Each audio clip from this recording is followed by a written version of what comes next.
Oh yeah, this is Trashy, a podcast from Klaus at Gunpoint and Office Supply Publishing, with your host, Christopher J. Garcia. It sounds so very trashy, like a mess that's loud and flashy.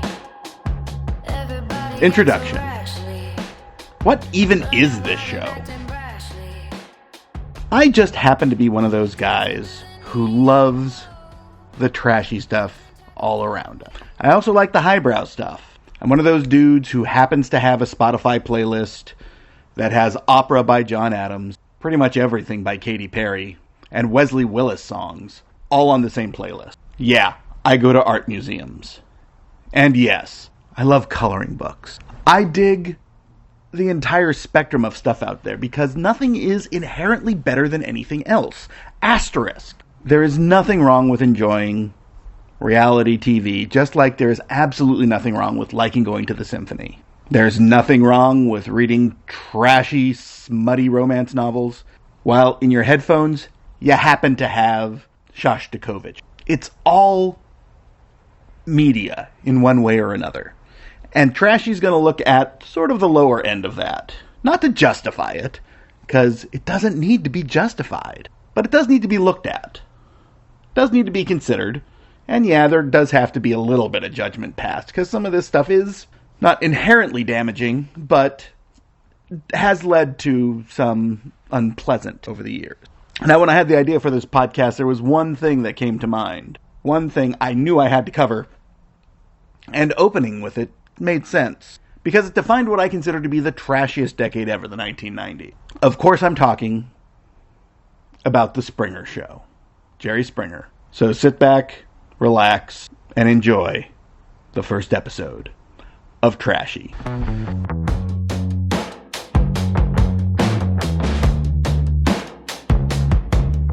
It's 1994, and I get off work at roughly 3 p.m. I come home.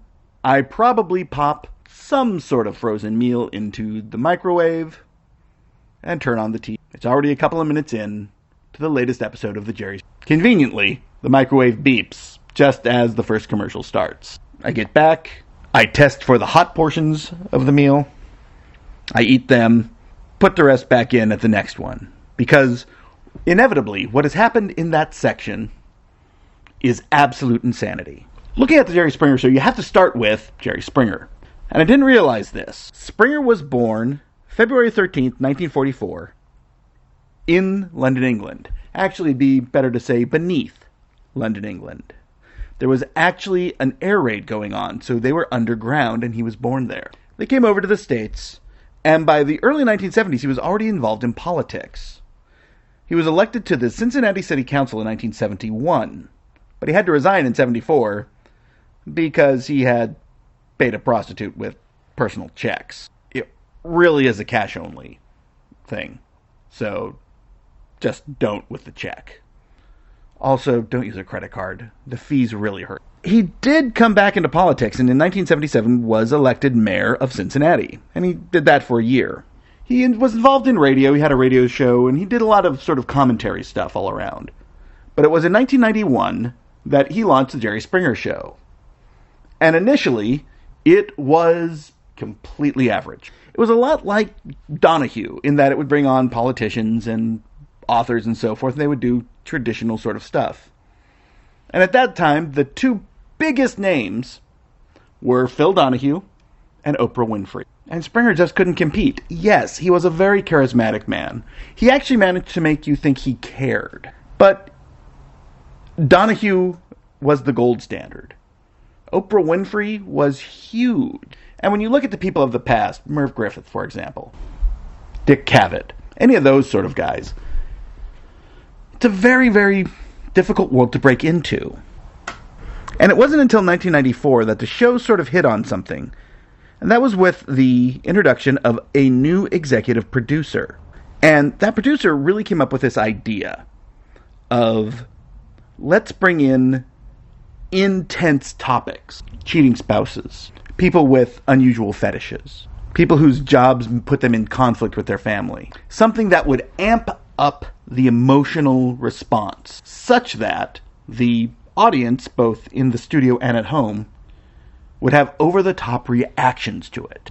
And there was sort of this format that they went with, starting in about 94, but was really solid by the time I would watch it in 94, 95, 96, where you would bring in someone who had a confession to make.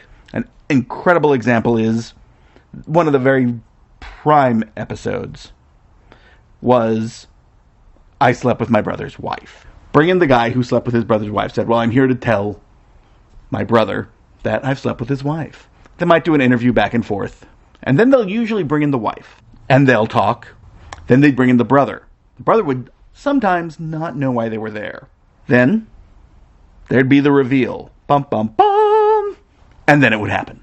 Now, this was one of the early ones. One of the later ones was actually the wife did the thing. Then her husband would come out. She'd do the confession. And then next they'd bring in the brother. And of course, the thing that happened usually was the husband would attack the brother and they would fight. And what would happen is two things. One, each character as they are introduced would get a reaction from the audience. And it really depended on how the episode was structured, because episodes were somewhat formulaic, but sometimes they had different sort of pitches. And in fact, it was not unusual for the audience to turn on someone they initially applauded. You could very much see this in episodes like one of the ones that I really think is troubling when I look back. There was an episode where they had a whole bunch of different racist folk, like overtly. They had a racist comedian who I believe was in a KKK uniform. They had a guy in a Nazi uniform. And the comedian who was in the KKK outfit was actually, timing was dead on. The jokes were just hideous and terrible, but he got laughs because he knew how to deliver the jokes. That's a hard thing, and, looking back, of course, they shouldn't have put that on the air. But this is what Springer was doing. They were amping up at every opportunity. They wanted to get an extreme reaction from the audience. And, of course, what you do at that point then is you bring in, African-American folk. You bring in Jewish people, and you have the conflict. And typically what you're getting is they're booing the racists, they're cheering the people who come in, and they're really cheering the conflict between the two, which led to one of the biggest signposts, one of the markers of the Jerry Springer Show, the chant. Jerry, Jerry, Jerry, Jerry. If punches were being thrown, the crowd is chanting Jerry. It's just how it went. And that really started in 96, 97. By the time I was watching it, you would have it occasionally, but it wasn't really a thing. What's funny is this is years after Weird Al Yankovic's UHF, where he did a thing I think it was called Town Talk, where he did the whole bit that he was a talk show and that it was getting more and more extreme. And you had, a guy in a KKK outfit, a guy in a Jason mask, a Nazi, and they were all on the thing, and they would start fighting, and the little girl would bite someone's leg. And at the end, he's delivering what the next episode's going to be, and he gets hit in the head with a chair. That was years before Springer, but it was obvious that this is what was coming. Tabloid TV was not new. It was ramping up, but it wasn't new. I think Maury was already on at this point. Maybe 96, 97. I know for a fact that A Current Affair was already out. So Trash TV wasn't yet formed. It really took Springer to move it into that next sort of level. The other thing that would happen is they'd go at each other and security would get involved. And Steve was the big security guy. Eventually he got his own show, which, again, you are taking a character and you are giving them a role. Springer was the ringmaster in a very particular way. He was the emotional backbone of it. He was somewhat judgmental, but he kept it moving. And one of the ways he kept it moving was by providing what he thought the audience's reaction should be. Now, there were some amazing episodes that I remember. A lot that I don't, because they all sort of blend together. There's a classic from 97 called My Boyfriend is a Crossdresser. And there were lots of sort of episodes of, I have a crush on my brother. Stuff like that. That was sometimes made, not often. And definitely not always. Like, I've seen people who say that, everything Springer did was fabricated. That's not true. But there was a level of kayfabe to it. And kayfabe is going to be a big thing in this entire series. This idea that there is a manufactured reality outside of our reality that sometimes touches. You'll also notice that there were people who came back again and again, sometimes in different roles. And there was a casting director. Eventually, people just started putting themselves out there. This is my thing. And Springer was the first place where a lot of people encountered, at least visually, things like furries, things like zoo, various forms of cross-dressing and transsexuality. Ideas that weren't within the mainstream to the degree that they are now. Hell, LGBT relationships were not so far out of the mainstream at this point, but were seldomly focused on as relationships. And this did. For better or worse. Usually worse. A classic episode that I remember was I'm Pregnant by My Uncle. And that was provocative. But there were episodes about, My Teen is a Prostitute, which I remember as the girl came on, wanted to confess to her parents that she was a prostitute. Now we would say sex worker, more accurately. And she delivered the news, and her family was upset by all that. And then a third member came in, and it led to, I don't know if it was her pimp or what, and there was, conflict. I don't remember it entirely. But that's one of the episodes that I have in my mind, because it was, on one level, sad. Not that she was a sex worker, but that she felt it was so far out of the realm of acceptance for her family. Because, of course, it was a deeply religious. There's a classic called I Married a Horse, which I vaguely remember. It's that the guests claim to have a romantic relationship with a pony named Pixel. And some of the stations refused to air it. I am not sure if that was real or not. I kind of think it was to a degree. I do remember them bringing out his girlfriend? Not 100% sure on that. But it was an episode that definitely struck a nerve. And there were always things like, mistresses being, exposed. There were, I do porn, stuff like that. Doing a lot of this today wouldn't get anyone to bat an eye. But the reactions dream from the audience at home and just in the audience. But there is a very famous episode, Secret Mistresses Confronted, that had 3 guests. Nancy Campbell-Panitz, Ralph Panitz, and Eleanor Panitz. And this was in 2000. And really Springer peaked in 97, I would say. Maybe 98. But it was taped in May of 2000 and shown July 24th of 2000. Now, that day, Nancy Campbell-Panitz was lured to Ralph Panitz's home down in Sarasota, Florida. And there he beat her to death with a claw hammer. This is a very real cause. This episode caused this murder. There's no other way to look at it. Now, this conflict caused the murder, but it was the exposure that it was given. Now, this brings us to sort of several questions. One, was it that it had already happened? Then when they encountered the episode, it brought everything together so viscerally, reliving it, that it led to this murder. It's a question.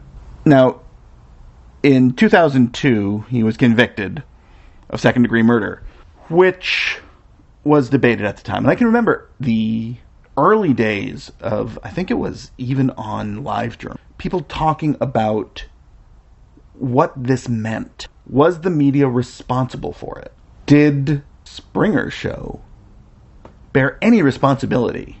And I can say their appearance 100% precipitated this murder.